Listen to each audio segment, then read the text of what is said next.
Bonjour, dans cette vidéo, nous allons voir un concept de base permettant de rééclairer une scène 3D déjà renderisée avec Houdini et en utilisant Nuke. Pour ce processus de relighting, il faut prendre en considération deux concepts que j'ai déjà abordés, qui sont des vecteurs de normal sur la géométrie, qui permet donc de spatialiser un impact lumineux sur la surface, mais aussi des vecteurs relatifs à la position de la géométrie dans l'univers. Alors, une manière de visualiser rapidement ces deux concepts de vecteurs normal et position dans Houdini via un nœud color. Le nœud color, je vais travailler dans une classification de vertex. Je vais demander de voir un dégradé par rapport aux attributs. Pour l'instant, dans l'attribut, il n'y en a aucun. Tapez tout simplement P pour position. Et nous voyons maintenant les couleurs des vecteurs de position. J'ai déjà conscientisé plusieurs fois que l'univers 3D était à considérer comme une sorte de cercle chromatique qui donnait des informations de position à vos géométries. Pour l'instant, nous avons ici un dégradé. Si nous réduisons le dégradé, nous allons tout de suite apercevoir les orientations par rapport à l'univers de notre géométrie. Et elle dépasse ici un petit peu la grille.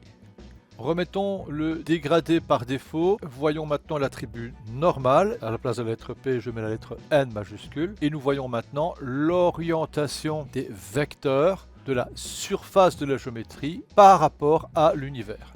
Et de fait, nous visualisons toujours l'utilisation des composants RGB du cercle chromatique.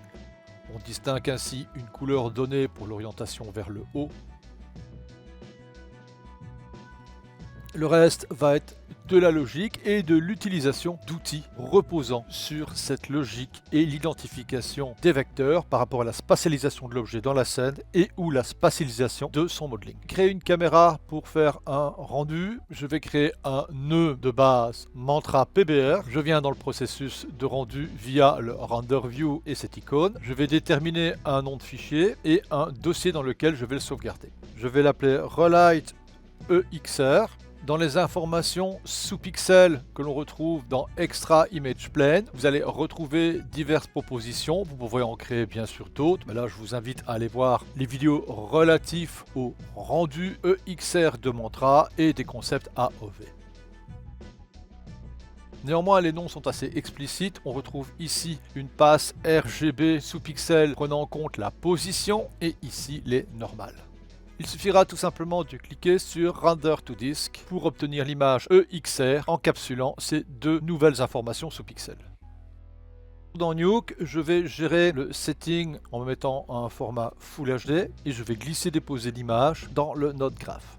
Voici mon image, j'affiche l'image EXR. Nous pouvons voir le channel alpha ainsi que la passe de normal et la passe de position. Il y a plusieurs techniques. Vous pouvez mettre un nœud position to point directement connecté à la géométrie en allant chercher le surface point et le surface normal. Surface normale, c'est donc relatif au vecteur qui témoigne de l'orientation des composants de la géométrie et le surface point, quant à lui, ce sera les vecteurs relatifs à la position dans l'univers. Alors c'est tout à fait possible de faire cela ou bien d'aller chercher une passe de position ou de normal avec les nouvelles connexions qui se créent une fois que vous avez fait votre première connexion. Alors globalement, il n'y a pas de grande différence, ça vient simplement du fait que certaines personnes ne travaillent pas avec des fichiers OpenEXR qui encapsulent les informations de vecteurs dans le fichier en informations sous pixels, mais préfèrent travailler avec trois fichiers séparés, le fichier RGB et un autre fichier bitmap pour ce qui est des normales et un autre pour les positions. Ou dans un cas beaucoup plus pragmatique, la source RGB n'est rien d'autre qu'une prise de vue réelle, alors que les autres informations, c'est une reconstitution 3D. Pour faire une digression par rapport à ça et une application, il suffit de faire un shuffle. Dans le shuffle, je vais aller chercher par exemple ici les normales. Je dis que X est égal à rouge, Y est égal à vert et Z est égal à bleu. C'est exactement ce que nous avons vu dans Houdini au préalable. Ce shuffle, je vais l'appeler N pour le différencier. Je vais créer un autre shuffle. Celui-ci, je vais l'appeler P. Je vais le connecter. Et il est évident que je vais aller chercher cette fois-ci P. Et comme toujours, X est rouge, Y est vert et le Z est bleu. Bilan à la sortie, je peux chercher P de position et nous remarquons que nous avons encore une nouvelle entrée N de normal. C'est dans le cas où vous avez des images séparées. Sinon, dans le nœud Position to Point, on aurait pu directement aller chercher les informations ici. Et on remarque que le fait de connecter, ça s'est enlevé. Donc ceci était une petite aparté au cas où on avait des images séparées. Donc je recommence. Surface Point, ici c'est P. Et normal, c'est N. On peut avoir dans ce cas une certaine déception étant donné qu'on ne voit pas grand chose en 2D vu que ce concept est pris en charge dans un environnement 3D. Et là, nous voyons des informations, pour l'instant pas très compréhensibles, qui s'affichent. En cliquant sur le nœud, on visualise le profil du crâne. Le Position to Point permet de gérer différents détails points qui vont généralement être le nombre des points et la taille des points. Ne vous fiez pas à ce que vous voyez dans la vue 3D, nous vérifierons par la suite avec le rendu. On va donc remettre toutes ces valeurs par défaut en faisant CTRL Z. La technique que nous allons voir va utiliser simplement le nœud Position to Point. Alors pour rééclairer, on crée deux lumières. Alors pour la création de lumière et leur gestion, je vous invite à aller voir les formations relatives à l'univers 3D spécifiques à Nuke.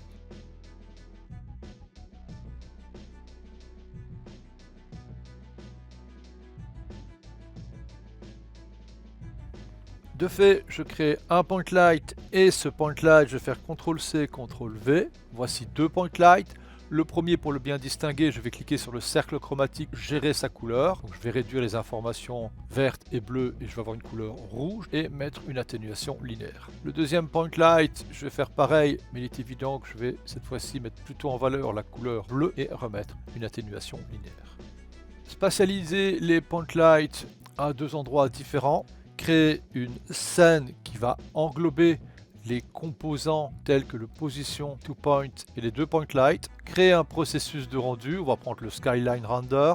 Objet scène, il va aller chercher la scène contenant Position to Point et les deux éclairages. On a besoin d'une caméra, je vais donc tout simplement bouton droite sur les menus relatifs à la 3D. Créer une caméra, cette caméra sur Y, je vais donner une rotation à moins 180 degrés pour voir mes éléments. Reculer un petit peu et connecter la caméra au rendu. Je bascule cette fois-ci en 2D et je demande de voir la scène 3D. Et nous avons automatiquement notre relighting. Si je clique sur Point Light, je peux le voir, le rapprocher, modifier son intensité, gérer sa position et ce sera pareil avec l'autre éclairage. Je peux gérer facilement sa position, son intensité et venir maintenant dans scène rajouter autant de types d'éclairage que j'ai envie.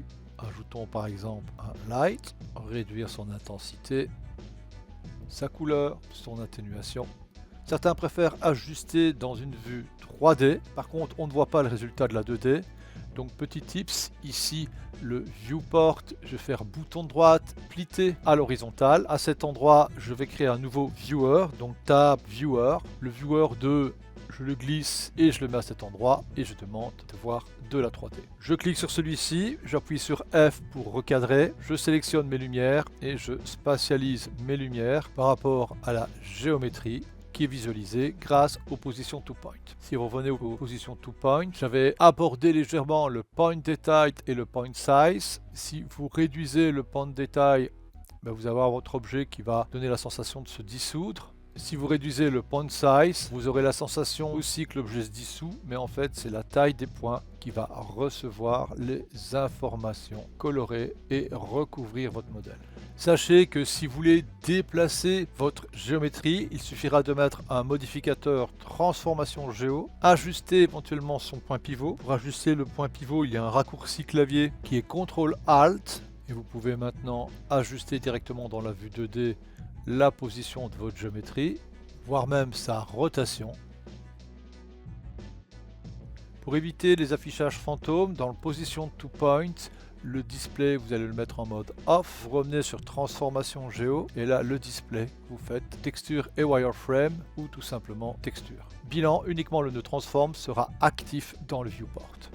Attention, il est évident que lorsque vous faites des rotations, vous n'avez pas l'entièreté de la géométrie, mais uniquement les informations qui ont été vues en 2D et qui permettent une légère spatialisation. Donc pour ce qui est de la rotation, n'imaginez pas que votre géométrie existe à cet endroit, il suffit de vérifier en cliquant sur l'alpha pour se rendre compte qu'on est quand même relativement limité.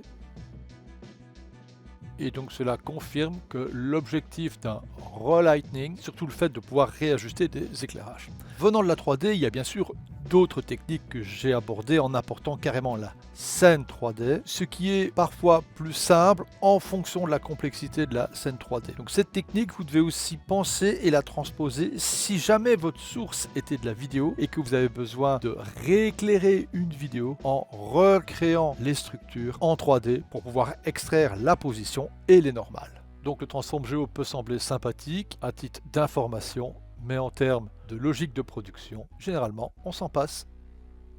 Dernier tips, il est encore possible de modifier l'orientation des normales après le position to point, et ce en utilisant comme référent la caméra. Pour ça, il suffit d'aller dans 3D modificateur normal.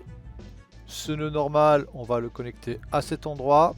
Le looket, on prend la caméra, et dans normal, qui est placé après le position to point, on choisit comme action looket. Nous remarquons le nom de l'attribut qui est N, exactement comme dans Houdini.